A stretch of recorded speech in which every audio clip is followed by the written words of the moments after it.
Well, it's 10 a.m., so we're ready to begin. I'd like to welcome everybody to our event for today, the Digital Innovation Alliance hosting this event today we're joined by uh, a number of professionals that have to do with digital identity and best practices, which is the topic for today. We have some people already in the waiting room. I'm going to be adding them in. This session is being recorded, so if you missed part of it, then don't worry, we'll be uploading it later to social media and YouTube and everywhere else, so you can enjoy it. So we are joined today. Our first guest, our main guest today is Randy Vanderhoof, who's the executive director for the Secure Technology Alliance and the U.S. Payments Forum. And take it away, Randy. Okay, thank you all. Let me just bring up my screen and my slides here. So I'm going to be talking today about the identity landscape in North America. And I am the executive director of the Secure Technology Alliance and the U.S. Payments Forum. For those of you who are not familiar with our organization, let me take a minute or two just to familiarize yourselves with us. So we are a multi-industry association that's working to stimulate the understanding, adoption, and widespread applications of secure solutions. We cover virtually every marketplace where there's a need for strong identity authentication and security, including payments-related industries. We provide in a collaborative, member-driven environment, education and information about smart card technologies, but also other embedded chip technologies and related hardware and software that can be adopted in these markets. And our primary emphasis is the US and North American market. Now that's a pretty broad mission, but if you look at our little box on the right about our focus, you can see that the markets that we address, access control, authentication, healthcare, identity management, IoT, payment, transportation, mobile. These are all areas which have a strong need for digital identification and authentication. And so it binds us in terms of our mission to address those needs across many different marketplaces. And the way the organization operates is that we bring stakeholders together, that we can collaborate and promote the best solutions for the marketplace, and also address the challenges associated with implementing those solutions. We publish white papers, produce webinars, workshops, newsletters, position papers, and web content.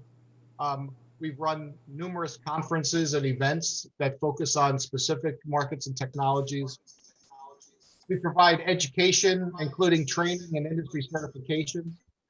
We provide networking opportunities for professionals to share and learn about the evolving technologies in the market. And we communicate that information through public relations, our web resources, and social media. So let me begin by just starting with the premise about digital identification is measured by risk. And risk is determined by what level of assurance that the digital identity that's being used by the relying party or the entity that's relying on that digital identity really depends on what they're trying to protect. And so the industry has adopted a definition of levels of risks that's referred to as levels of assurance. And there's really 4 levels of assurance, although that has evolved over the years into other definitions and breakdowns. But essentially, starting with the lowest level of assurance, which is something that you self-assert of who you are. You create a persona on a social media account like Facebook or Instagram, and you assign yourself a username and a password, and you become an entity, but there's no proof of who the person is behind that identity. With low levels of assurance, then that identity at least is verified for repeated use with a second factor, such as a password or a PIN, or in some cases even sending a challenge message through a second device for verification of ownership. The level 3 authentication, which we can refer to as substantial, is where multiple factors of authentication are involved, and there's also some baseline for identification that someone else is backing or standing behind who that individual is on that system. And then for repeated use of that identity, that there are other factors such as physically owning a token, having some knowledge of the information such as a PIN or a password, and perhaps having history based on the location, the IP address, and other things that can be used to ensure that there's a repeat identification involved. And then the highest level of assurance involves a proofed identity, in which not only is the identity credential itself protected from being counterfeited or modified with hardware security, but there's also a recognized process for proving the identity before that credential is released. And what I'm going to share in the following descriptions are all solutions that either offer level 3 or level 4 levels of identity assurance. So I'm going to break down the landscape into 3 use cases or examples of digital identities. The PIV credential is a government issued ID credential to government employees for secure access to physical locations as well as online or logical access systems. The e-passport, which is also a government identity document, but is directed towards citizens as opposed to government employees. And that's for access in and out of the borders. And then state-issued identity credentials, such as the form of a driver's license, or the newer version of that, the mobile driver's license, is a state-issued credential, but for citizen use, and then that also spans across into government use, which we'll get into in much more detail. I'm not going to spend a whole lot of time on the PIV and the e-passport, since these are fairly mature technologies that have been well written about and documented and are specific to how it was implemented here in the US at least. But I'm going to spend most of my discussion time with you on the mobile driver's license, which I think is really revolutionary in terms of what its potential capabilities are. So a quick history lesson on the PIV, which stands for the Personal Identity Verification Credential. It's a federal US government-wide credential used to access federal controlled facilities. And behind that credential, which makes it trusted and why it's such a strong credential for government services, is that there's sound criteria established for the individual employee's identity. So there's a robust identity proofing process and background check and sponsorship that's required for someone to get one of these credentials, that it's secured with hardware security to be tamper resistant from fraud and counterfeiting. It also is rapidly verified for personal identity, meaning that it's connected to an online real-time authentication system, so that each time it's used, it can go back to its original root of trust to verify that that credential is still valid and not been recalled or replaced. And other things about it is that that it has multiple factors of identity, including biometrics, that it's accepted across all government organizations. So it's built around an interoperability standard. So every agency that issues a credential must follow the requirements that are established for that. And so reading that credential should be uniform across all agencies as well. that there are protections in there to protect for individual privacy. So before your biometric is accessible, it's required that a PIN be entered as a way to protect the use of that credential from someone else who might want to utilize that person's biometric image. The e-passport, right, is a passport with an electronic chip. And that chip contains the same information that's been printed inside the passport's data page. These are managed under the International Civil Aviation Organization, or ICAO's DOC 9303 standards body. So it's a global standard for all governments that allow for interoperable passport usage. There's over 1 billion e-passports in circulation, and currently the biometrics that are used are digital images of the facial, fingerprint, and iris, rather than the biometric templates, which are often commonly used in other forms of identity. So the state-issued ID, which in the United States, we've got 50 states plus other territories, all chartered to issue a identification credential based on a set of common rules called Real ID. And Real ID was a federal government set of specifications and standards that were published in 2008.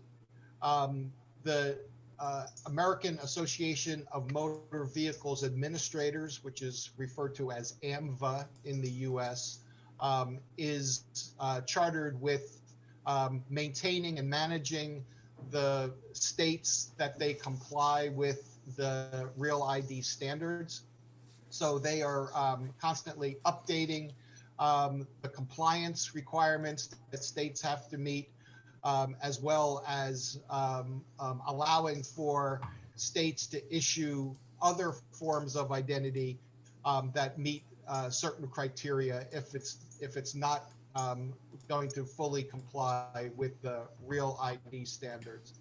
And there's a process right now called the Real ID Modernization Act, which is looking at revising some of those identity proofing and issuance standards to allow for more digital usage and digital enrollment versus the current requirements today, which call for an in-person registration and enrollment process, which is both costly as well as very inconvenient for citizens.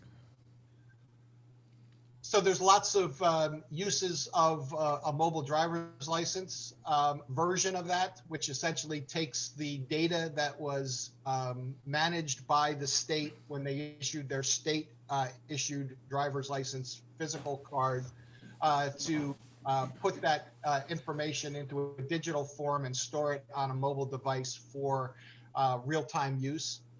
The typical examples of where this mobile driver's license would come in handy is in the merchant and retailer use case, where online or in-person restricted consumer purchases are involved, such as age verification for alcohol or for admittance into clubs or other venues that have minimum age requirements.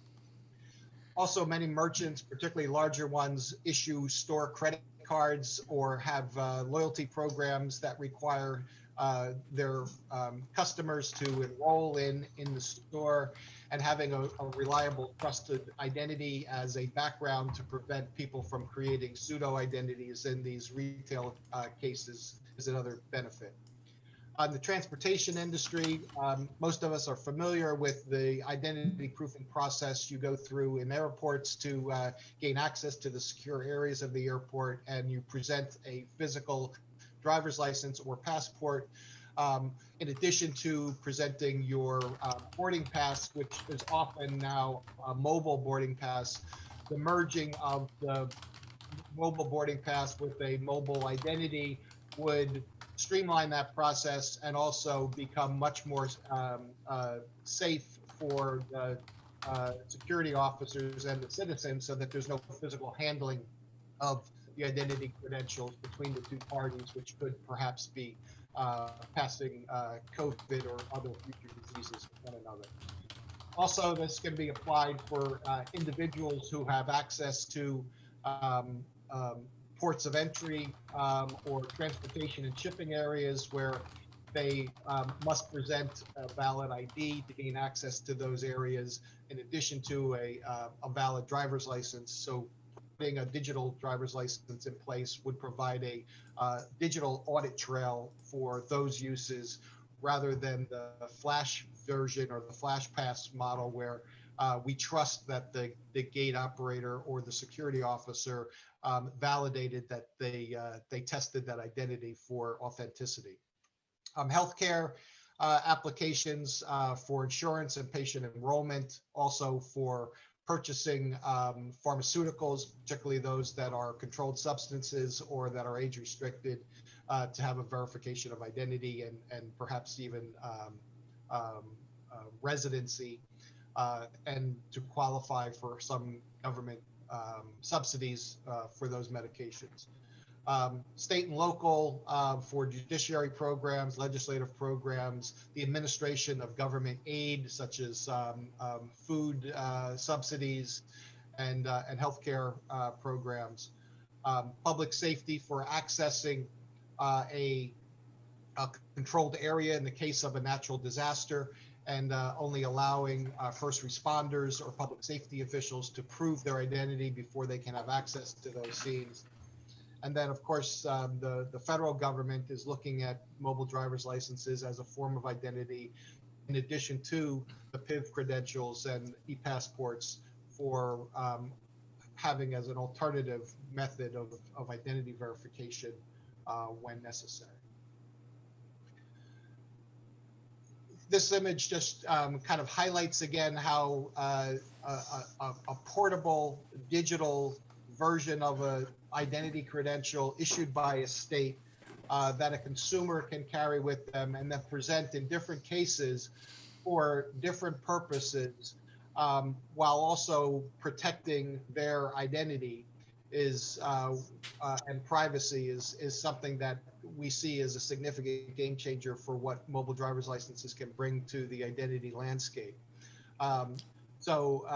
You can present, for instance, your identity at a restaurant where you are perhaps being asked for proof of age for purchasing wine with your dinner or other alcoholic beverages, or at a bar.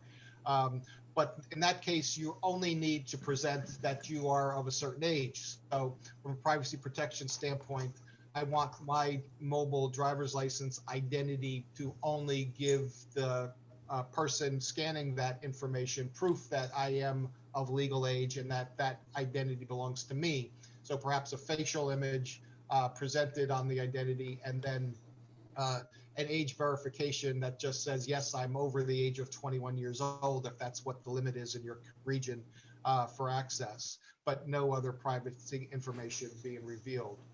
In the case of a TSA application or an airport security application, being able to transmit that data through NFC or Wi-Fi or Bluetooth to present that digital record so that they can verify it against their security databases, as well as have a secure record of who passed through that entry point. It's important that the verifying entity, being now the security at the airport, has a way to communicate with the device rather than relying on a visual presentation of information. In the case of a supermarket, again, it could be digitally read from the device, particularly if I'm using federal government aid for food assistance programs, being able to read the account ID that's associated with my government aid privileges. And then the law enforcement example, which is most associated with driving privileges for roadside stops and checking on someone's updated ability to drive. but also for a stop where someone needs to check on one's background and identity to see if there are any outstanding warrants or other reasons to retain that person. Having a way to have a trusted form of identification rather than relying on what someone physically presents, which could be a fake ID for that purpose, is extremely important. So there's two sides of this problem in terms of utilizing a digital identity. There's one side that the consumer has in terms of incenting and encouraging the consumers to enroll in a system that provides for them this form of digital identity. And then there are the relying parties, which are the verifiers, who hold the risk associated with how that identity is going to be verified. So consumers are would be concerned that they may not even know that a mobile driver's license exists or that that's an option for them. And so there needs to be demand created on the consumer side for why that is important. And then on the verifier side, the verifiers have to be clear so that they are able to adopt it without that there's a significant number of individuals having this form of identity, so that when they need to attest to someone's identity, there's an ample number of people that possess that same identity for operability purposes. The channels that are going to be issuers and verifiers need the protections that they desire for, when they accept those identities. Are they also accepting personal information, and how are they storing that personal information, and do they want to store that personal information? And so the card standards need to be set up to allow both for consumer choice, but also for relying party source or verifier source choice in terms of how much information do they want to store about the individual. Choice in mobile driver's license applications are possible for some issuer models. So there's may not be one provider of that digital driver's license in that state, but there might be multiple parties that are going to be authorized by the state to provide apps and services to produce them. So there could be competition for which version of the mobile driver's license a consumer has access to.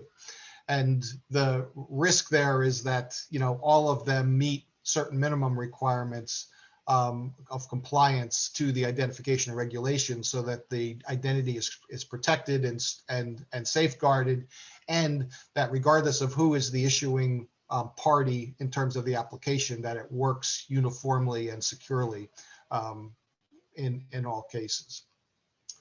And then the demand for it will increase as consumers find more and more people and relying parties who are able to accept it as a valid form of identity, so that they can then feel comfortable with leaving their purse or wallet at home for the convenience and speed that it provides.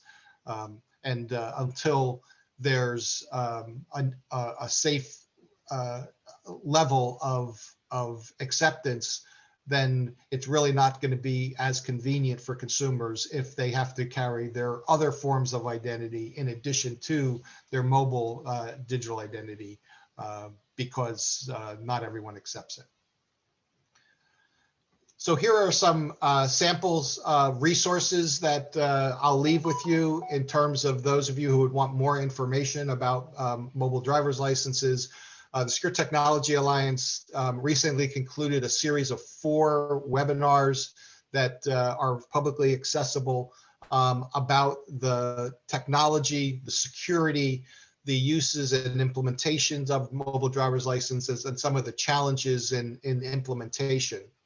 We've published a very extensive white paper along with the frequently asked questions document to provide some of the technical background behind this. We have a knowledge center which can be searchable on a number of topics related not only to mobile driver's licenses, but PIV and e-passports, as well as other forms of identity. I would encourage you to visit the AMVA mobile driver's license resources, which is an excellent source of information, as well as those of you who are wanting to know more about the ISO standards 18013-5, which is ready to publish the first version of the specifications, I think later this month, and then are going to be working on a second iteration of those to cover some more advanced features in mobile driver's licenses. And last, I'd like to point you to a information portal that was stood up by the Secure Technology Alliance. It's called mdlconnection.com. And it's a resource that's been industry driven and supported by industry stakeholders. So you can trust the information that's presented there. It's focused around education and awareness building for mobile driver's licenses and gives you rapid access to the knowledge center, the MDL uses that I've talked about, as well as in the United States. There are a number of states that have started issuing mobile driver's licenses or in the process of doing pilots or simply have passed legislation to begin pilots. And there's an implementation map that you can trace that shows state by state where they are in the process of evolving. Any of our audience today who is more interested in participating in this, I would encourage you to visit the Secure Technology Alliance or contact me, and I can provide you with more ways in which you can get involved in this program. And lastly, I'll conclude with just a quick comment about the landscape and the critical issues that I've wanted to talk to you about today. That identity proofing, issuance or mobile provisioning, managing of all the multiple form factors, and the way in which the digital authentication by relying parties are the key critical issues to continued growth of the identity landscape. And with that, Alex, I'll turn it back to you. Thank you. I have one quick question, and hopefully it'll be quick because we don't have that much time before the next speaker. How does the MDL accommodate people who wish to have the identity benefits but don't care to learn to drive or pass any driving tests, as they'd rather use forms of transportation that they don't have to drive themselves? I'm asking because, for example, in our country, we use our ID is our voter registration at the same time, so there's that tied as well. How does that work for somebody who doesn't drive? I mean, a lot of millennials will rather have an Uber than go through the process of having a car. Sure. So the origins of this has certainly been driven by people who possess a driver's license for driving privileges that will then get extended to use that identity for other functions. But states are already issuing state-issued identity credentials to individuals who don't drive and even don't have the credential is not specifically a authorization to drive an automobile. And so the infrastructure is in place to do the same identity proofing and identity vetting that's required to have a trust behind the identity, even if it's not associated with a driving privilege. And then it's really up to the states in terms of how they market that identity so that they differentiate it from the identity credential that's associated with privileges of driving. Great. I don't know if anybody else in the group has any questions that they want to ask before we go to our next participants.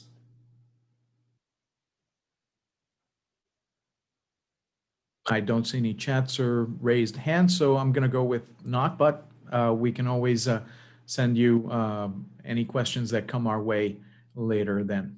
So we're coming up on 10:30 a.m. So our next speakers will be Florian Marcus, Digital Transformation Advisor from e-Estonia Briefing Center, Georg Nikolajevski, Business Development Executive, SKID Solutions, Kevin Tamaro, Head of Business Development, Cybernetica, and Hille Hinsberg, product manager, proud engineers.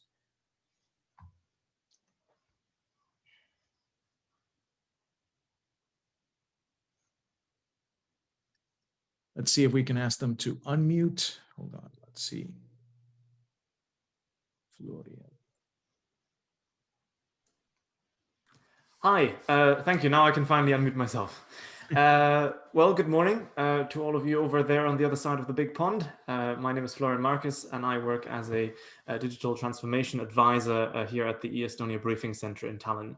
I will tell you just a few words about myself because it is relevant for the story that I want to tell you about how electronic IDs work in Estonia. I am not Estonian. I have a driver's license, but I don't have an Estonian driver's license. Mine is German. I am German native, and I came to Estonia 5 years ago. So yeah, not a citizen in Estonia, but I do live here. And I figured, instead of showing you a presentation with a couple of slides, why don't I take you through the inner workings of the system? What does the digital Estonia actually look like for the citizens and residents that use it? I will show I'll share my screen with you in a couple of seconds, but before that we need to talk about the electronic identity per se. In Estonia, having an electronic identity is compulsory. Every single person in Estonia that lives here for more than 3 months must have an electronic ID that is tied to what we call a personal code. That sounds a bit like the social security number in the US, except in every single way, because I can tell you my number. The number itself does not give you access to any of my data. It doesn't give you the authority to do anything on my behalf or anything like that. So here it goes. 391082000087. You can write that down. It's going to be recorded anyway. I don't care. Why don't I care? Because the number itself is not the key to any of my services. It's not the key to any of my data. If you put it into Google, you will not find anything. So how does it work? Well, alongside the personal code, you get your electronic ID card, which looks like a regular ID card from the front, because it is. And then on the back, it also has a tiny chip card, which you can use to pop it into a card reader connected to your laptop or computer or anything like that. Once you pop in that card and you try to log into an online portal by the government or something else, you will be asked to enter your PIN 1 for authentication. That is one of the numbers that I would not tell you, of course, because that's the thing that helps me get into the portal. And then there is also something called PIN 2, which is the legally binding digital signature.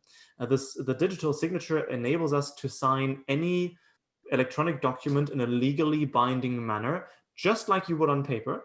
And we've been able to do that since 2002. I will actually show you how that works as well, so you get a bit of a taste for how it feels in Estonia. But I will share my screen with you. And I think the easiest way to think about all of this is by actually looking at the state portal itself. It's called eesti.ee, estonia.ee. And when we click on login, we will get several login solutions, because while there is only one kind of electronic identity, there are different carriers for that electronic identity. There is the ID card, yes, but there is also something called mobile ID. A mobile ID is a SIM card that you can get from any network provider in the country, and it is, besides the regular capacities of a regular SIM card, it would also have connections to the electronic ID provided by the government. Some of the later speakers have actually been involved with that, so if you have any more technical questions, they are probably the best people to ask. But the mobile ID SIM card is one of the electronic ID carriers in Estonia. And then there is also something called Smart ID. Smart ID is an application for your phone. I will show you. It looks like this. You can download it for both iOS and Android devices. And you have to enter your personal code because, of course, the website needs to somehow authenticate you. And when I click on continue, you will see a control code on my screen. 5674, 5674. Now I'm being asked to enter my PIN 1. That's the number I don't tell you. So here goes. and then it says login successful, and here I am. Did you see how easy that was? Yeah, so this is a very straightforward solution that is not just useful for government portals, but also private sector entities can choose to allow the same authentication gateways for this. So you could log in with your electronic ID into some other private sector solutions, or use your ID card, not just instead of your driver's license, like this ID card, it contains your electronic identity, right? So if the police officer stops you on the road, you show them your ID card, and they can also see, do you have the right to drive? Do you have a gun license? You know, stuff that is relevant to them. This is also my healthcare card. So there is no separate healthcare card because, again, my healthcare records are digital and they are tied to my electronic identity, because that makes sense. But beyond those government services, as they are in Estonia, you can also use this electronic identity for private sector entities that have signed up for the system. So this card could also be my loyalty card for the local bookstore, or my membership card for the local gym, or something like that. So the opportunities are, technically speaking, endless, because, you know, whatever company wants to join in can. But back to the state portal. So this here is the general outlook, and if we take a look here, we see that we've paid a lot of attention to user friendliness. In many countries, you've got lots of different state portals, and it's very hard to find out what authority is responsible for what service if you need to get something done. In Estonia, we've filtered everything by topics. So if we click, for example, on family, it doesn't matter which government authority is responsible for a certain service. It matters that it's connected to family. So here's something about marriage, preschool children, elderly people, changing your name, registering your pet, registering a death or a funeral. So again, it doesn't matter which authority is responsible. It's all tied together like this.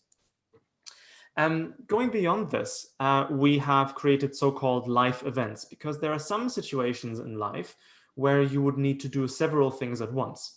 To give you an example, the birth of a child, there's a lot of things happening in connection with that particular event. So when we click on the button, then we will see all the different questions that are relevant for the situation. To give you an example, how does the child get health insurance and a family doctor? That's a very good question. We click on that, and then it says, an infant is automatically registered to the doctor that the mother uses. And if you want, you can also choose another family doctor. How do you do that? Well, you just click on the service below, and then you can change it right here. So we try to turn this portal into a one-stop shop for all the different government services that you might require. And the third step that we are currently working on is what we call proactive government services. Again, this all revolves around the digital identity to which all the different data sets are tied, right? What we would do is we want to offer services proactively, so that when the government knows a certain piece of information about you, that it triggers something, that it says, well, for example, this person now has a child. The baby was just born. That also means by law that this person is now entitled to child benefit payments, right? Because that might be a policy in your country. And so instead of the person that demonstrably has a child, instead of that person still applying for child benefits, why don't we offer that through a notification in the state portal where it says, congratulations on the birth of your child, to which bank account do you want the money? You know, so we're trying to sort of reverse the logic of how state services are supposed to work. None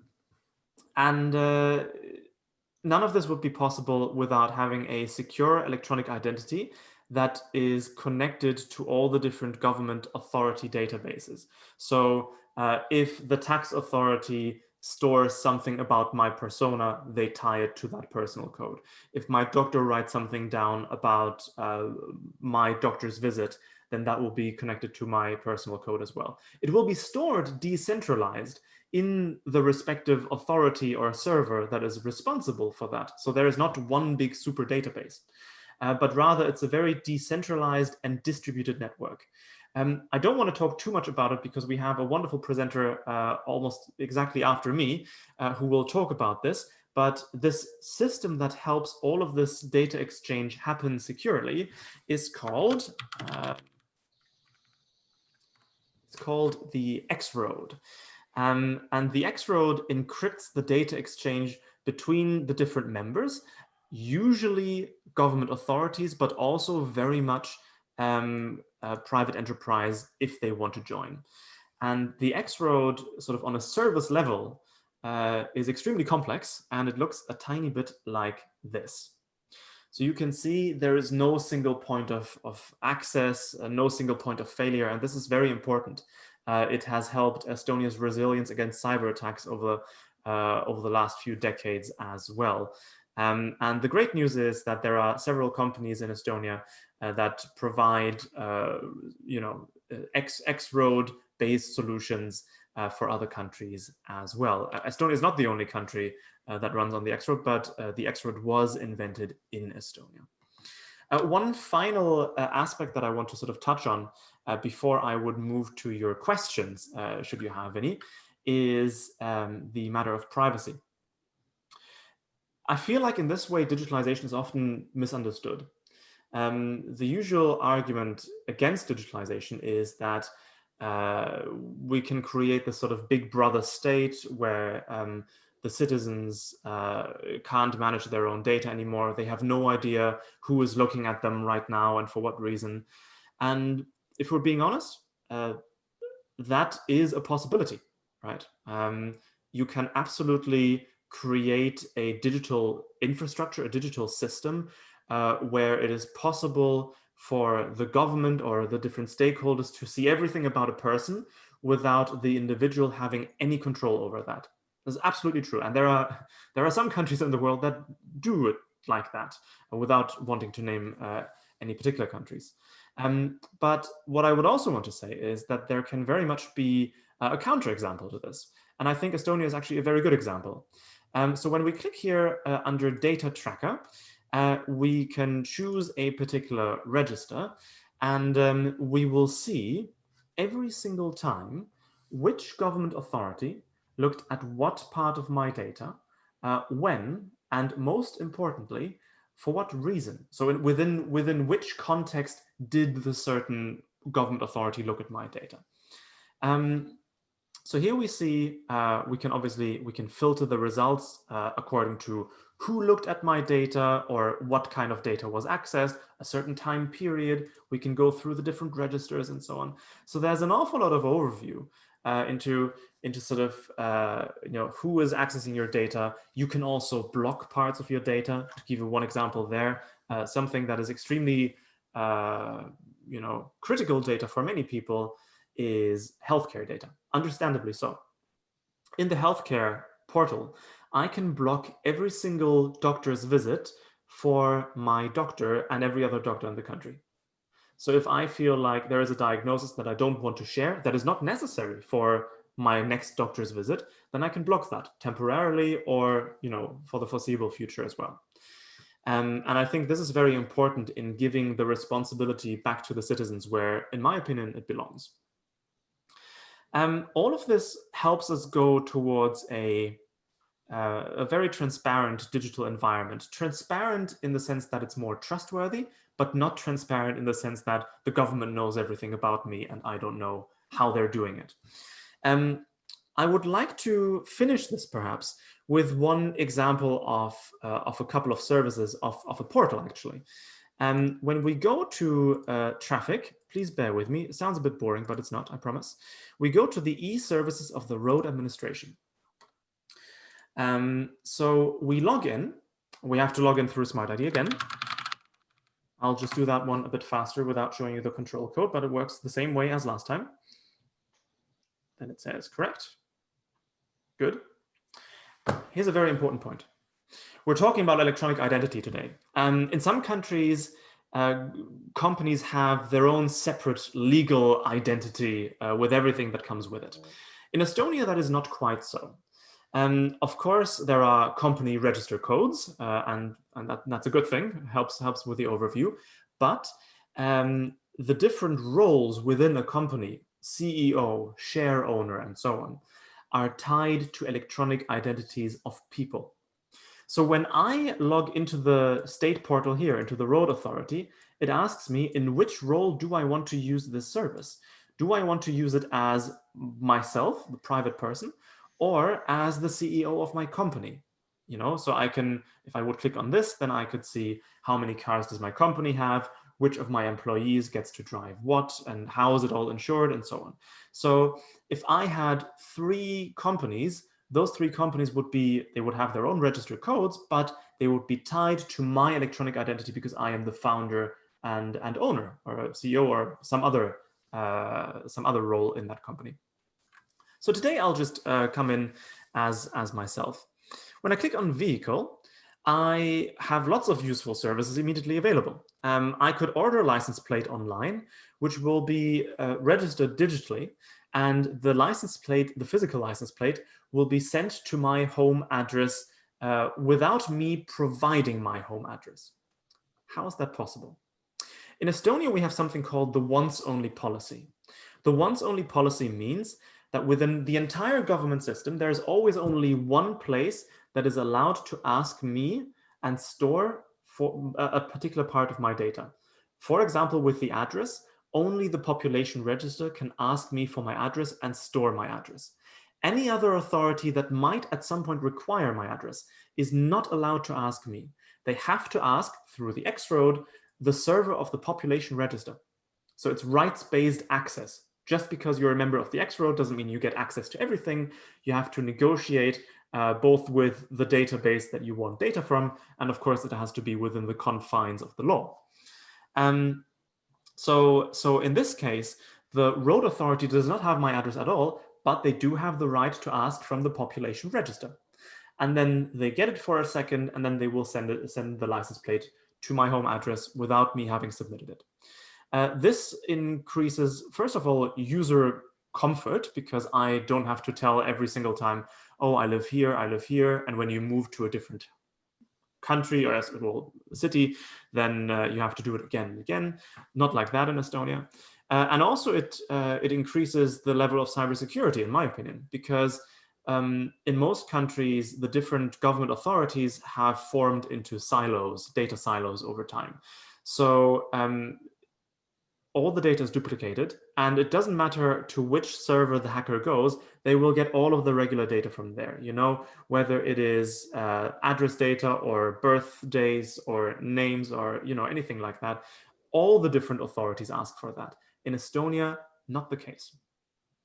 We could also do an ownership transfer here. So I could sell you my car if you had an electronic identity in Estonia, and it will take around 5 minutes.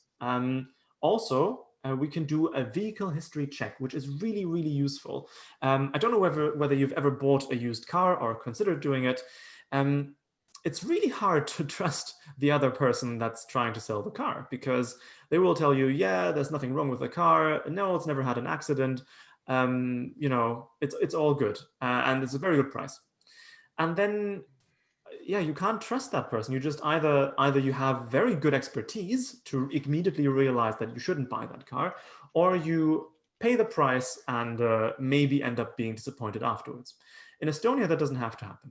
You click on vehicle history checked, and you can enter any registration plate in Estonia. It's not tied to any personal data of the owner. It's just about the car. And now this is not my own car. It's just a random example that I always find very useful, because there's a lot of data about it. And we can see here, it's an old Peugeot 306, first registered in 1995.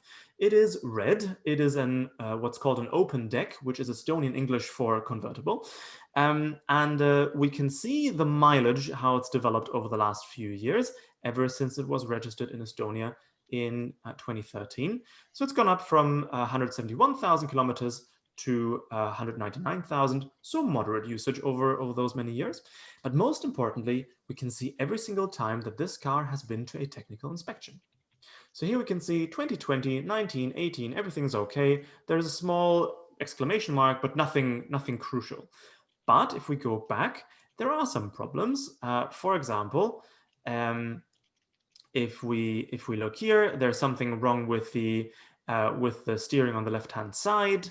Here, the light bulbs are burning the entire time, the brake lights actually, which might confuse the car that's driving behind, of course. So this way you get a much better overview over how the car has been over the last few years and whether you should buy it at all. To me, this contributes massively to the feeling of transparency and trustworthiness of the business environment. This is not just the case for buying a car, this is also the case in the business registry itself. So there you can see for every single company registered in Estonia, you can see the last few annual reports. You can see whether they have any tax debt with the government. You can see the sort of ownership infrastructure, who owns what part. Maybe there's one owner that also owns two other companies and the sort of networks.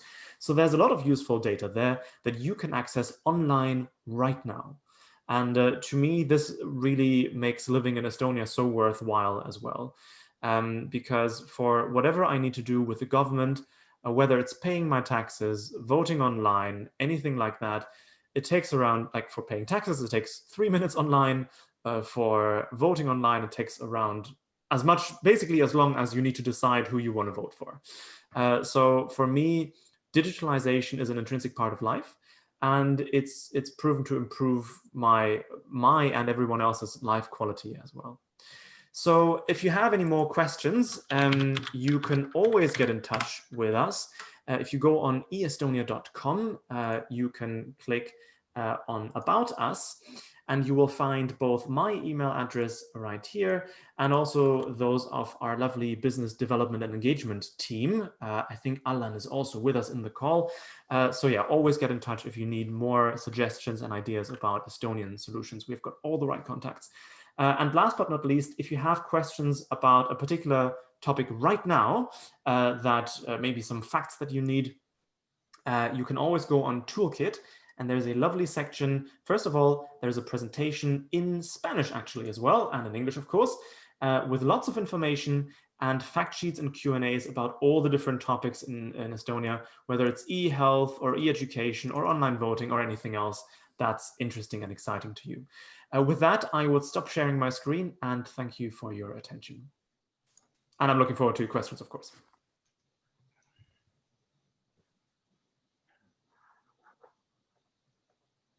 I'll take the first jab.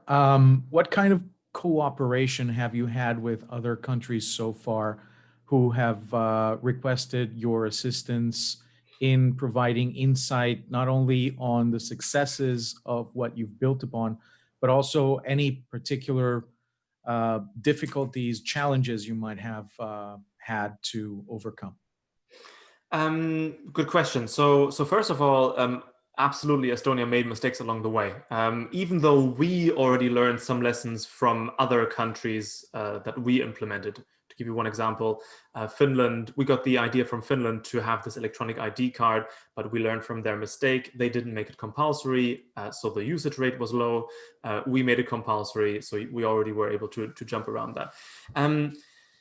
Other countries, all the speakers after me will be able to talk about what their companies do with other countries as well. If I would have to mention one country that really stands out to me in terms of strong cooperation over the years, it would be Ukraine, because they've been scaling very seriously over the last few years. They are, in comparison to most other countries, quite big. So I think it's 40 million round about. So it also proves that digitalization is very much scalable. That's the whole point of digital services, that they're easily scalable. And so they're implementing their version of the X Road right now. They have an electronic identity in the works and so on. And they can also learn some lessons from us that we've learned the hard way. For example, about distributed data security and so on. So yeah, we're very happy to share not just our successes, but also the tough days. Without going into excessive detail, how was this system developed? Does it have a law that regulates it at this time? And also within that same ballpark, what information does the public have the right to choose to share or not? And what information does the government have any final control over whether or not the user wants to or not? So in very broad strokes, yes, there is legislation that governs the different parts of it. For example, there's a Digital Signatures Act that certifies that the digital signature is legally equivalent to the paper signature. There is also the Public Information Act, which basically regulates why government authorities can ask for certain information, how they're supposed to store it, and how they're supposed to, exchange it, for what reason, and so on. Citizens do have a degree of choice. There's quite a bit of data that obviously the government systems need in order to even provide the core services. So you can't live in Estonia without providing your address to the government. It doesn't work like that. But yes, you can opt out of some things, or you can make some data that has been recorded inaccessible to anyone else but yourself. So, for example, with the healthcare records. Yeah, and of course, with bearing the GDPR in mind in the European Union, you also have the right to be forgotten if you want data to be deleted, but you have to have a very legitimate reason for that. For example, leaving the country. I had the experience of witnessing one place, for example, in this case, it was Buenos Aires, Argentina, where they have made major efforts in the digitalization of most processes, but there are still some, for example, like getting married or being buried, that require you to have a physical presence during the process. Are there any, and they were working on the getting married and buying a house part to make it non-compulsory to be there. The burying part is a little bit more difficult. Yeah. That being said, is there any processes right now that Estonia needs to still work on because they still involve some form of a physical presence or necessity? Okay, so right now, 99% of government services are accessible online. The two that are not are getting married and getting divorced, as you also alluded to from Argentina. There was a third exception that was to buy or sell real estate. This was made accessible online at the beginning of COVID-19, as it hit Europe in sort of March, April. Yeah, so now you've got the notaries doing their work online and offering those solutions. That is not to say that the other 99% can all be done exclusively online. For example, if you want to, I don't know, get a gun license, you can register that online. You can supply the health certificate online and so on, but you still have to have an eye-to-eye interview with a psychologist. You still have to go through the gun training and so on. So there might still be a well-justified physical component sometimes, but for the large majority of services, they are fully online. Also, thanks to the digital signature. So even if there is a PDF somewhere, you can still sign it digitally and then send it off. Interesting. I don't know if anybody else in our group has any further questions, or we can continue with the next speaker. Let's see, looking at the chat. Yep, I think we're good to go. So we're going to go with the next speaker. Hello, I'm George from SKID Solutions. And as I have little time, so I will try to be brief and cover the main points. But actually, thank you, Florian, because you did a great job by presenting what we actually do here in Estonia. and some of the activities are also covering our country, coming from our country, sorry, from our company as well. So can you see the screen now, what I'm sharing? We're seeing the presenter view. You might have to switch the display settings to the other way around. What the other way around? Yeah, where it says display settings. Yep. There you go. Just a second, sorry. No problem. So that's one selected wrong. Now it's good. There you go. Perfect. Okay, great. So quickly to cover about our company. So we've been since 2001 a trust service provider. So actually one of the reasons why our company was created was exactly to introduce electronic identity in Estonia. The model was copied, as Florian mentioned, from Finland, with the only exception that we make it mandatory for everyone. And over the years, so our company was purely concentrating on providing high quality services, and not to the public sector, but also to the private sector. And over the years, we now specializing for creating electronic identity solutions, where we combine two very important services, authentication and electronic signing. So in terms of electronic authentication, we are able to address strong customer authentication. And electronic signing is, according to the European regulation, is equal to the handwritten signatures. And currently, what we reached with extension of our services is that nearly 50% of the Baltic market currently, and the Baltic market is a little bit over 6 million people, in 3 years adopted and start using the service, because this was really in the high need.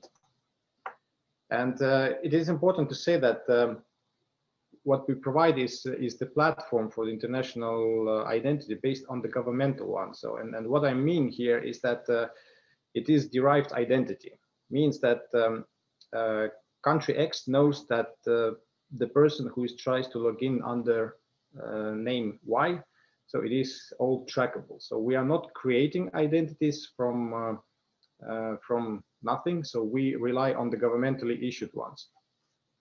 And this is why it allows us to provide really compliant services.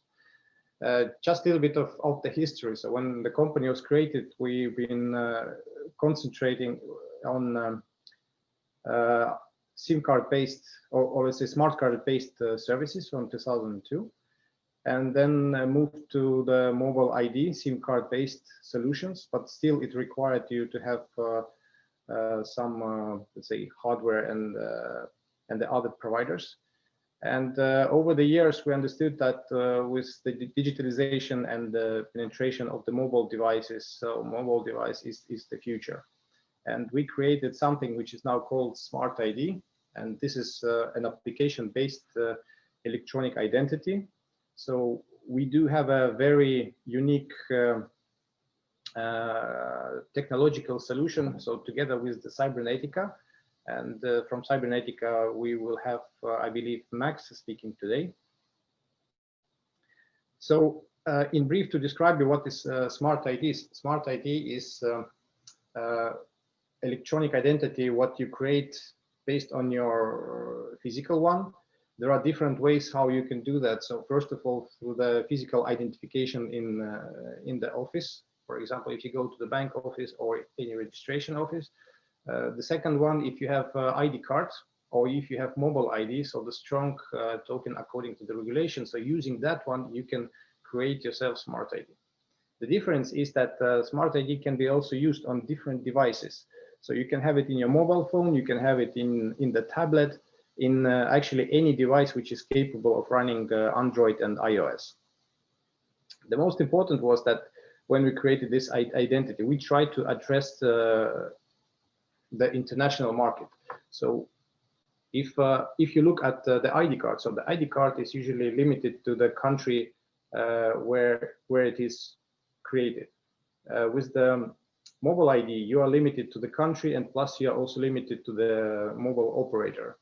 But with the application-based electronic identity, you are only limited currently to the European Union, if we talk about the service. And the cross-country usage of electronic identity from one country to another one was very important point to introduce in the market. And for the banking sector, it was also important to introduce signatures, not the confirmations of the transactions, but enable people who are using the banking transactions to confirm with the full legal responsibility of the actions what they are doing.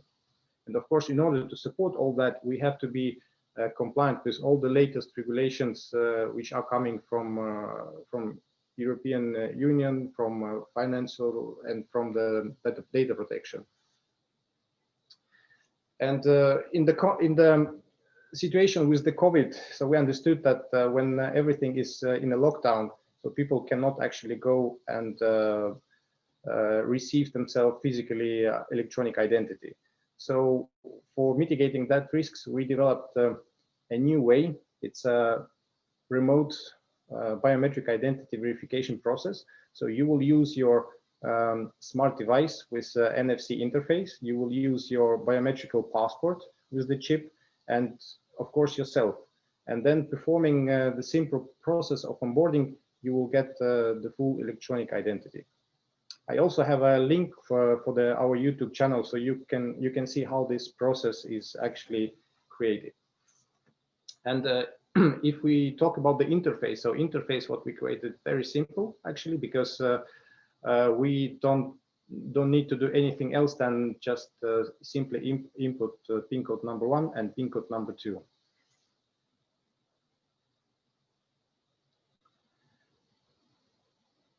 Now, if to talk about the scalability, so at the moment we not only in the Baltic market, but we already have 23 countries and people sign up from these countries for using current Smart ID service.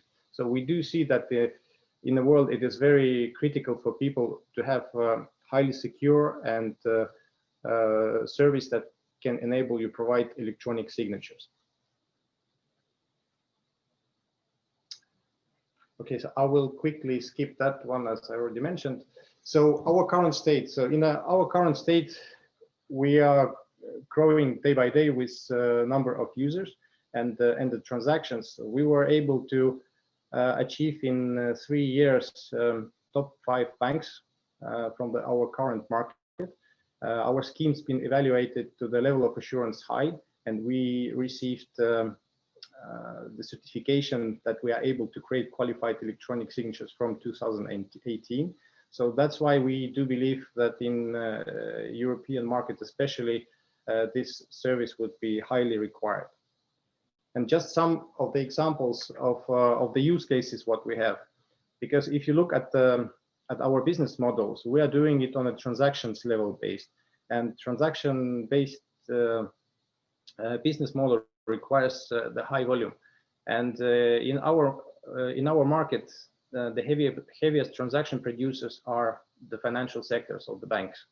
So we did implementation with different banks, and they stated different benefits and what they were getting from integrating the Smart ID. And especially it is worth pointing out that the new type of services bank was able to create and also increase the usage of the mobile app usage. With example from another bank, so they were pretty worried about the security, and with having additional implementation, you could integrate the concepts called like what you see is what you sign. So this enables users the transparency of the transaction. Additionally to the secure code that you will see, you will also see the context of the operations, what the user is doing, whether it's signing of something or whether it's transferring the money. And again, that kind of services are boosting the internet banking. We also looked a little bit outside of our home market and tried to expand not only in Europe but globally as well. And our first successful projects are First of all, it's in Iceland, so where we provide our backend and white label solution. So in Iceland, they are developing their own application on top of our software. And in India, it's a first full license setup. So we are providing the software, and the mobile operator there is developing their own application and will target to switch the users to use that. So to summarize that, we are continuing on building secure, innovative, and fast, convenient solutions that can be used not only in Estonia, but also in the rest of the world. So thank you from my side. Thank you. Now let's see if we have any questions. We have some here. Let's see.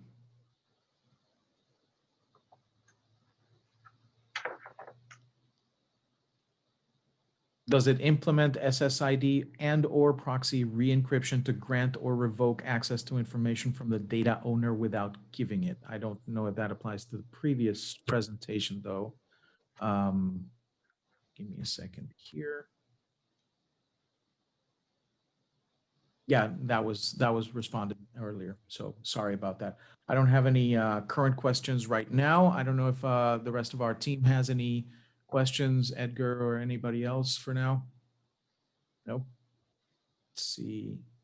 Okay, I guess we can move on to our next presenter. Let's see if we can. Who goes there? Let's see that one.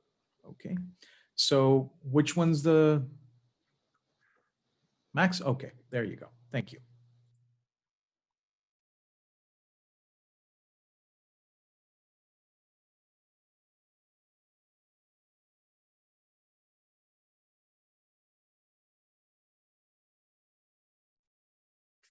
I'm asking Max to unmute. Yeah, thank you for that. All right, so yes, my name is Max Vanderhoof, and I work with Cybernetica, mainly focused on digital identity and digital government, and where they come together. Introducing Cybernetica, we've been around for a little over 20 years now, and the main bulk of our experience comes from developing and implementing mission critical systems aimed at the government, whether it's for energy supply or tax and customs, defense, healthcare. And it's all really based around information security and cryptography. You can see on this slide here, we have an in-house research institute, as approximately 15% of our staff have PhDs in the areas around information security and cryptography. And so we develop really applied applications from that research that can be used. And Estonia is a really great example of where a lot of our technology is used, but we also we have operations, or at least projects running in over 35 countries, and carry research for DARPA in the US, of course, NATO, EU Commission, and many universities we work with around the world. Some of the larger implementations, or more unique implementations we've worked on are for here in Estonia. The iVoting solution is based on, runs on our technology, and is available through a subsidiary now called Smartmatic. We also played a large part in developing Estonia's X-Road platform, and since have productized it into what we call the Unified Exchange Platform, or UXP, and that has been rolling out to several countries since 2014. Some countries, to name fewer, in Africa: Haiti, Namibia, Benin, Tunisia, but also Ukraine, like Florian mentioned earlier, which is a good example of a larger country implementing such a solution. We've been working with Ukraine and rolling that out for a few years now, building upon it. It's called Trambita there, as opposed to X-Road, and it runs on our UXP technology.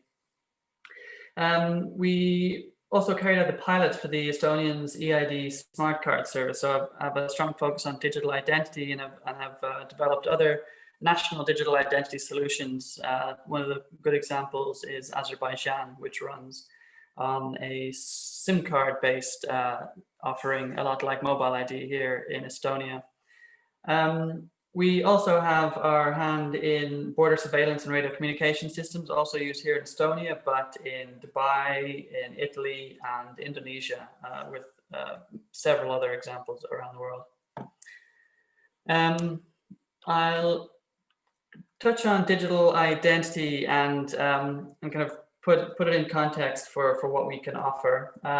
First, it's worth always paying a lot of attention to the enrollment of citizens or customers into digital identity solutions. I know Randy touched on this at the very beginning around levels of assurance and how individuals gain their identity or digital identity documents or credentials.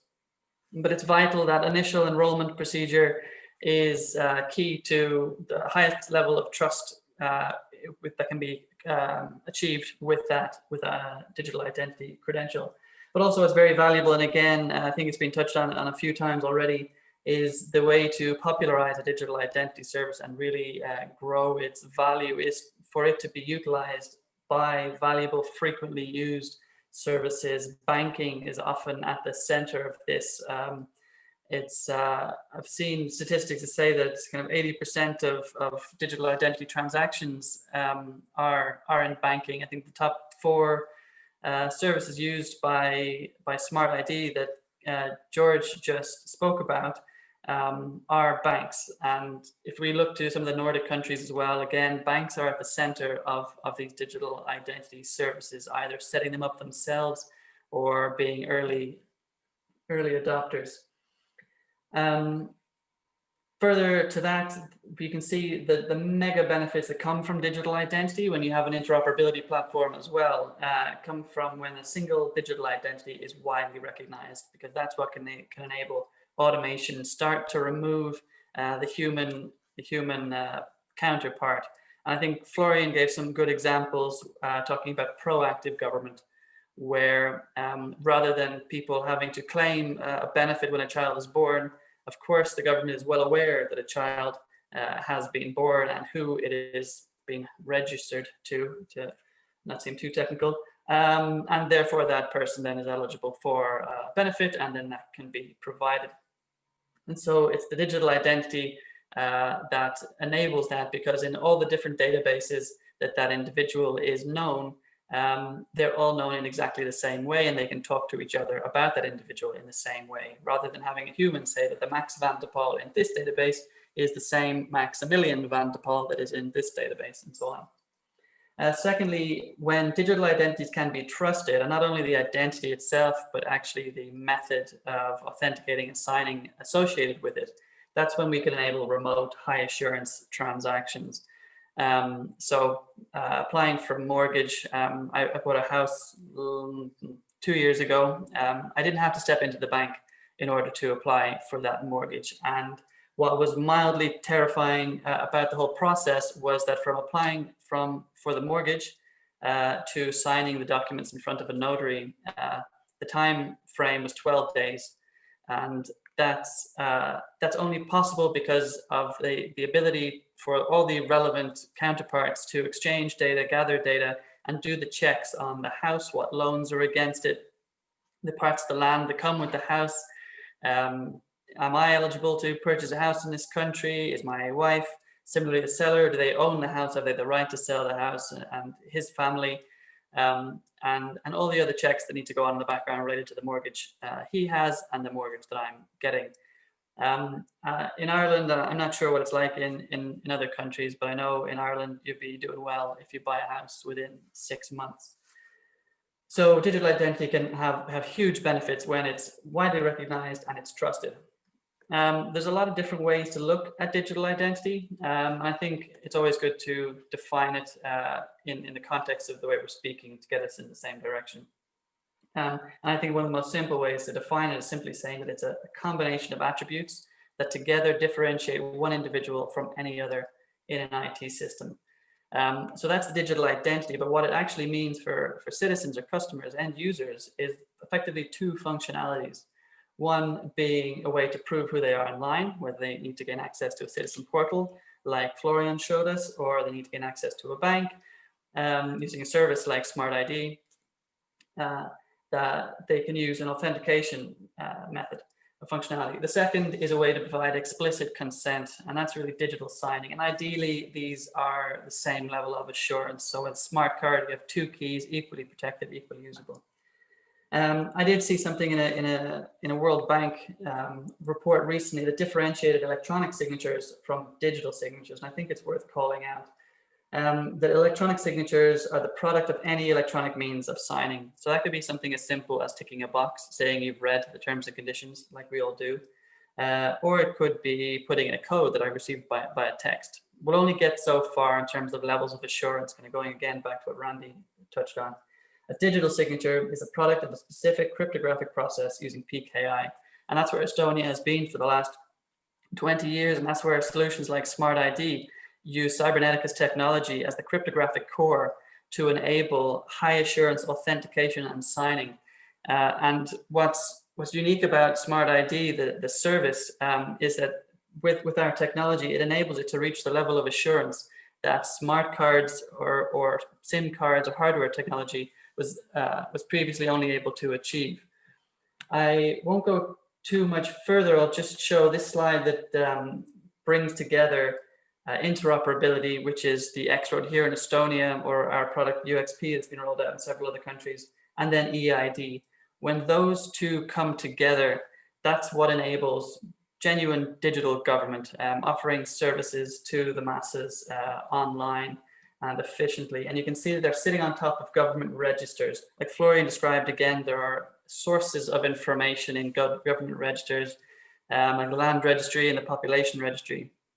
And utilizing these in the X-Road, when interacting with an individual who you know, you can then start to offer e-health and e-police and e-custom services that live on top of this foundational layer. And so Cybernetica, as I said, we're focused on offering digital government solutions. So interoperability is our unified exchange platform, which is like the X-Road, but more customizable, more easy to roll out in different countries. And then in terms of eID, like I mentioned, it's our technology in Smart ID. So if you're not looking for a service, but you're looking to set up your own service, this is where our technology split key can be embedded or integrated into existing apps to be offered as on your own on-premise digital identity service. So that was a very brief overview of some of what we can offer and of a bit of a deeper dive into digital identity and how we see it and how we can build the solutions around it. And yes, if you have any questions, I'd certainly be happy to answer them.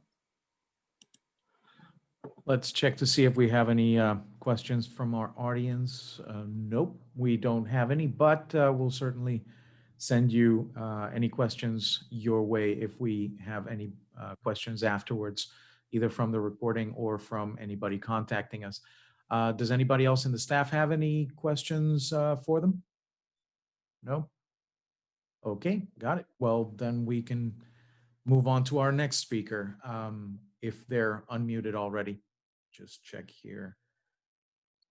Who's up next? Let's see. Is it me? Oh, no. Okay.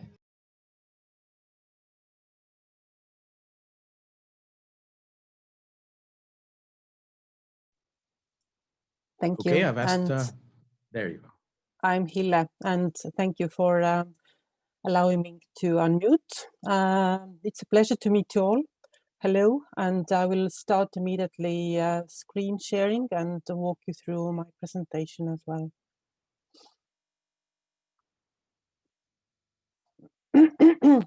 Sorry, we'll give you the slideshow in a moment. So, sorry, I was led astray, but I'm going to find the right thing here. Hi, I'm representing a company called Proud Engineers, and just very briefly, why I'm talking to you today is that we are a team of consultants gathering the expertise and know-how from former government positions. So the founder is actually the first and now former Estonian Chief Information Officer, and the team includes, the core team includes people who cover the technical framework aspects, the legal and policy background, the governance and institutional view background. So what we do is actually we help the technical solutions getting embedded in the society. So how does the digital society live with the main building blocks and elements? And we carry this experience forward. When talking about the identity, then two of the cases are most relevant. So in India, we work as an R&D center for a telecom, and actually SK was already presenting and on the identity solutions. So our team is helping to actually to build the identity framework in the first place, together with electronic signature, and designing and making preparations for the products to be deployed on the market, along with a privacy-driven data market and the consent-based data access. So the identity and data management perspectives put together. Also, we work with international corporations, and to mention International Red Cross. So again, the team made an analysis before they brought in an identity management solution. So we did the analysis on their customer identity and access management systems. Very shortly, I will show you and I will explain why I have these messages in front of you, is that we have found working in with public government agencies and private sector corporations that these are the universal principles that apply when you are in Estonia, in Panama, in Singapore, or in the US, or everywhere. So the strong digital identity you find here as a core element, without which, and perhaps the data interoperability, it is practically impossible to move further to provide trusted digital services and to have them operating for the benefit of citizens and businesses. I think it has sounded with these presentations, but just to show you the roadmap that would take towards digital transformation. Usually you start with either top layer, either the strategy or then building the digital services. But you can see in the middle the real building blocks of identity, interoperability, cybersecurity. The message of this scheme or graph is that without these building blocks, it's actually not realistic to gain the service layer or ensure the privacy layer for the citizens and for the everyday interactions. And this also goes for the kind of connection of these building blocks, because it's not only the government that has to ensure these, but these are valid for all the society, meaning inclusive of the private sector, the providers and the actors. So I'm not going to introduce you to any concrete solutions, but with the minutes that you have enabled me, I will explain a little bit more on the take-up of the digital identity. And I'm not talking about the devices or the identity carriers so much. You can see them here, but the building blocks that enabled Estonian society to achieve the usage that you can see on the graph today. And the main point here is actually to show and encourage you to take on this journey. It is not so easy at the beginning, as you can see from the curve. So the carriers, the identity, the electronic identity cards were already issued some 5, even 7 years before the actual usage and take-up in the society began. And first, it was mostly feedback-based. The early adoption was, as you can see, exponential. But later it was kind of linear and more characteristic of the natural incremental growth. So what we can say is that you need to find the right sort of incentives, and people will start using the identity, the electronic identity and the carriers that are issued when, first of all, there is infrastructure for them. So there are actually places where you can use it, and the government cannot be the sole incentive. So from the previous presenters, banks definitely have a very, very large role in the adoption, in the early adoption, as we had in Estonia. But any service provider who wants authentication and access to the services is of great help, and they will grow over time.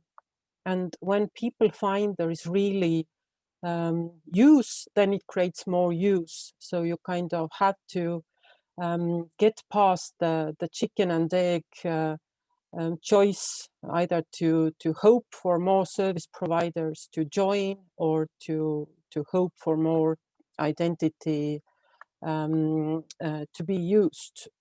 So they are mutually supporting each other. And in Estonia, we have found out that perhaps the strongest motivation was, of course, the government issued identity in the first place. Then the second one, that the identity cards were made mandatory, and they were gradually replacing other types of carriers. But the other types were not immediately banned or taken away from usage. So people could still go around with their sort of other types of passports. Then the political motivation, as you can presume, is very, very important. So the initial stages also in Estonia saw many different political actors being in position, but none of them actually undermined the importance and the usage of the electronic identity. And for example, the I-voting that started to be a motivation for the usage over time. The first one, the first usage, I think you can guess it, but it was for the tax board. So for the tax declarations, it was the main, very urgent motivator, because people who used electronic identity could get the tax deductions back in record time compared to those who didn't use it and were pursuing it on paper. And also these kind of motivational factors contributed to people's trust and people's belief that this could actually be working. And there was a lot of positive public opinion, which didn't come at first. So the first painful period was of, if not mistrust, then definitely ridicule and sort of people were just not active in using the identity devices that they already had. Everybody's issued one, but another type of is used. And from the right-hand side, you can see that now the usage is even exceeding the population numbers. And one reason for that is, of course, e-residency, which I very shortly touch upon, because one of you from the audience proudly said that there are e-residents of Estonia that are also from Panama. And I'm very glad to hear that the e-residency actually takes the whole idea of digital identity across borders. So it's not giving citizenship away to people, to residents of citizens of another country, but it gets access, secure authentication and access to digital services. So there is a win-win situation for everybody having a similar e-resident cards, and these are mainly to establish and manage a company independent of your location. And of course, it's not only for the business owners and service users, but the country as such also gets benefit in sort of getting bigger, having a bigger base of service users than the very small population that we have. And with the companies established, there is already ample proof that the cost has been gained back, and there is a very proven economic benefit in issuing this kind of identity to other nationals. And with that encouragement and a way forward, thank you for this opportunity, and let's hope to build a digital future with the identity together. Thank you so much, Hille. Now, let's just check for a second if we have any pending questions. I don't think we do. Let's see the other over here. Nope. Okay, so we do have one comment. Love the last slide from Hille. Thank you for that. So we're going to go with our next speaker. In this case, it's going to be Edgar Betts. And let's see if we can make sure that he's unmuted. If I can answer the question, oh, sure. There is one asking about no legacy. Yes, it's one of our policies. And in Estonia, it's not a law. It's not strictly in regulation, but it's a policy and a principle to preferably have no more than 13 years of age for the information systems to be used. So by that time, you need to do a revision or an update or a next version. And by the way, it also is valid for our X-Road. So I think we also have made 7, if not 8 consecutive revisions of the secure data exchange layer, X-Road. We have another question. He says, Nestor Bonilla says, Alan, got it with the numbers, but how can I connect with this community to learn from more use cases of e-residency in the context of Central America and Panama? Let's see if we can, let's see if Alan is able to answer that if possible. Yeah. Yeah, sure. Thank you. So we have about 75,000 e-residents globally. So I'm sure there are different communities that organize get-togethers and events, but I have to apologize. I do not have an answer for the Panama community right now, but I will send some information about the e-residents as well, and maybe we can find something out. Thank you. Okay, if that was the last of the questions that we have right now, we can switch over to Edgar. Take it away, Edgar. Thank you all very much for the opportunity to present in this forum with this illustrious group of presenters. One of the things I actually want to take from this experience and looking at the different speakers is the ability of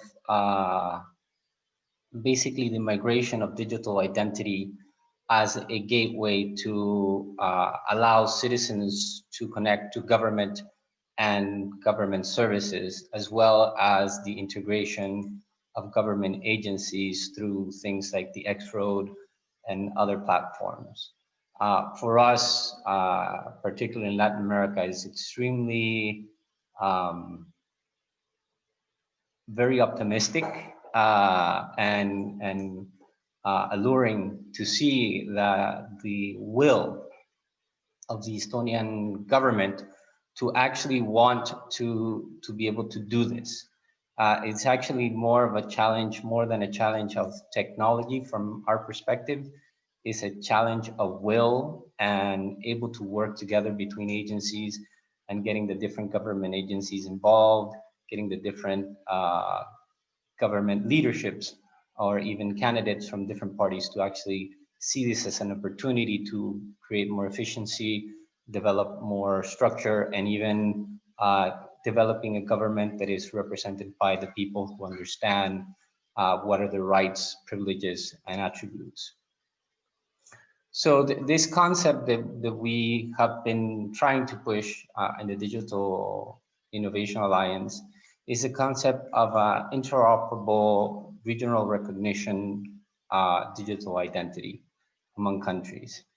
And one of the reasons is, if you look at Latin America as a whole, we have a lot of things that unite us together. So our region, for example, if you look at Brazil as a country, is actually very much the size of what would be Western Europe. But yet you would actually look at the amount of interaction it has with its neighbors. It generates a great opportunity for digital identity to become part of the framework for the collaboration and regional integration. But we have actually faced a lot of challenges in actually being able to do successful implementations of digital identity projects in the region. Some of the reputations of proprietary systems and solutions have also caused that some of these implementations, even within the same country, aren't able to communicate with each other. There's a lack of impartial information in the market. Many times vendor-driven information about the applications and relationships, and also a lack of transparency and even sometimes corruption within government agencies that have basically made these type of initiatives to not move forward in the speed that would actually be required, for example, to be able to confront the challenges like COVID-19. Whoops, it's not changing. Okay. So Latin America as a whole has an incredible potential as a region. It has basically 650 million inhabitants, dispersed with over 22 countries, and it has a great population growth and a great advantage of integration of economics and social and technological. If you look at the region as a whole, all countries pretty much share the same language, culture, history, borders. It generates a great opportunity for these transactions to be digitalized in a way that is very simple. And that same framework for interoperability among the countries also allows for the interoperability of government agencies in a very secure way of recognition of citizens, even in areas of remote access. So where do we see this? We see that Latin America increasingly is trying to make an effort of integration. There are several different initiatives from SICA, the System of Integration of Central America, the North American Trade Union, Mercosur, the Andean region integration, and they all have very common themes of interaction that actually legally provide the framework for the migration movements, for the demand of services, but there is not a secure mechanisms to allow that to exist. And currently, all the different systems have different standards, as we saw with Randy's presentation, We have a US standards, we have European standards, we even have some Latin American standards. And in many cases, they conflict with each other. So how do you guarantee a citizen allows his rights to cross the border? Because the way we're looking at this ecosystem currently is that, yes, I can get in a digital identity issued by my government, and they're the ones who are guaranteeing my rights. As soon as I cross the border, those rights are gone. There's no guarantee of my rights as a citizen that are supposed to be human rights when I cross the border. And the other countries don't have a mechanism to authenticate those identities other than a flashcard.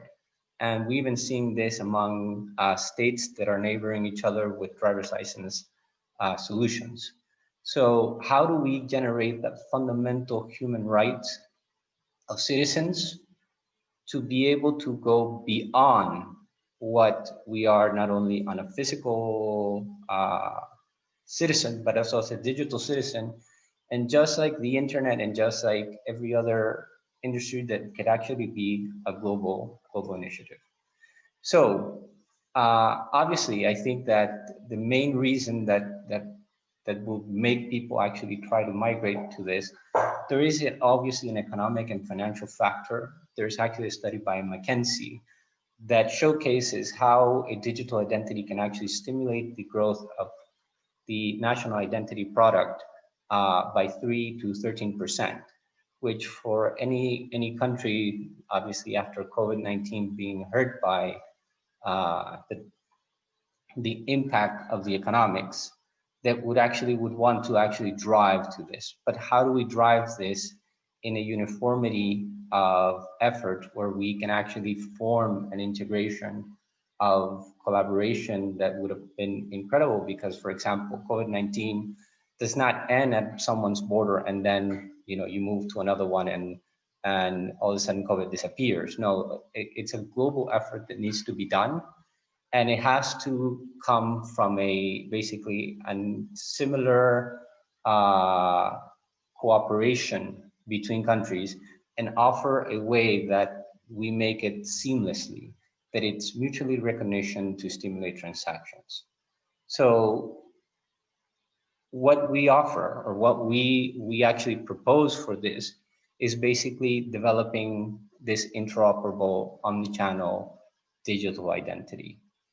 So I obviously think that there's a lot of technology out there, a lot of different vendors that could showcase many great solutions. I even wanted to just for the purposes, and let me see if I can see my screen here. But for example, this is my current corporate ID, but it's also linked to my national ID. I have my visual identification, I have the OTP, and I even have a concept of consenting, which means that if I'm consenting, whether the person can validate my identity or not, which also empowers the citizen to be able to determine who uses their data, for how long they use their data, when can they use their data. And the concept is that it's basically very similar to the X-Road, but in a way that the citizen always maintains control, because with the history that we have grown up in Latin America and probably Eastern Europe too, the many times the citizens' rights are actually trampled by the same people that are supposed to protect it. So if we can generate that level of security, that level of trust, that level of confidence of the citizen, that he himself is basically the owner and the one in custody of his data, and is able to, yes, interact with government, yes, have government related to identification, but that it could actually go beyond just the government services and be able to work together within the different basically of any services that you can imagine, from here to Estonia, to Croatia, to United States, to Brazil, Africa. I mean, I think the potential is very much limitless, and it's able to actually expand the integration of this world that every day gets smaller and smaller and requires many people to actually more interact virtually like we're doing today, without having to get on a plane, without having to really go sit face to face on a meeting, but still enjoy each other's company, learn from each other, see the best practices, even submit new proposals of how to get this done, see the evolution of technology, see how many of these technologies have expanded over the years from a smart card identification card to a mobile device to an IoT device to many other things that we could probably mention in this case. So for a conclusion, that the solution that should be presented or should be implemented must be reciprocal recognition among countries. It has to be interoperable not only within the government sector, but across industry and sectors. Should be user-centric and citizen-centric and citizen-driven. And it should be omni-channel and used for authentication among any service you want, or even among services that the user is required to authenticate. And it should be transparent and open in an open platform and accessible to all, independent of age, sex, location, or etc. And it should be intuitive and easiness of use. Many of the platforms that I've been able to experience from different vendors, the user interface it basically requires you to take a very in-depth course on basically how they were thinking of identity instead of thinking it from the user's perspective of how this is done.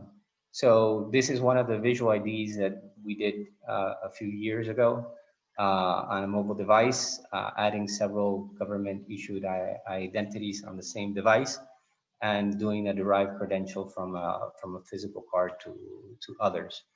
But I would really very encouraged to see the people, the wonderful friends that are here in this community, the people that are attending, and seeing that this is an initiative that clearly other countries have taken the lead and have actually shown us some of the best practices, exchanged information, experiences. And as the Digital Innovation Alliance is, the knowledge is basically the tool to reduce the risk of implementation. So for me, this has been a wonderful experience. And I actually thank all you guys for staying up to the last presentation. So thank you.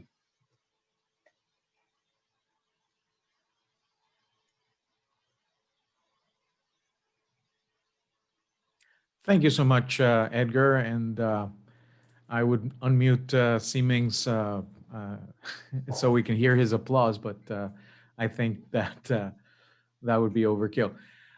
Let's see if we have any questions from the audience. We have some comments from Andre Conte. He says, nice. Thank you, Andre. Great to have you here. Let's see if anybody else has any questions. No questions here, but feel free to write us at the digitalalliance.org if you have any questions going on further down the line. Is there, you can also follow us on Facebook and Twitter and everywhere else where there's, I'm still trying to convince Edgar to start a TikTok with challenges and whatever, but maybe that'll be for later. So without further ado, I think that we've covered a lot of ground here, and we've had some very, very good speakers, and we've got a lot more information about digital identity and the benefits and the right to an identity and to access all of these different, not only government, but commercial services and other things that we need for our digital life and our analog life as well. So on behalf of the Digital Alliance, I'd like to thank all our speakers, from the first ones to Edgar, and just invite you to be aware of all the different events that we will be holding and all the information that we will be providing further on our social media and on the website at thedigitalalliance.org. We will be uploading the presentation later on, so be sure to tune in. If you were late to the presentation today, you can see the whole thing later on. So thank you for joining us.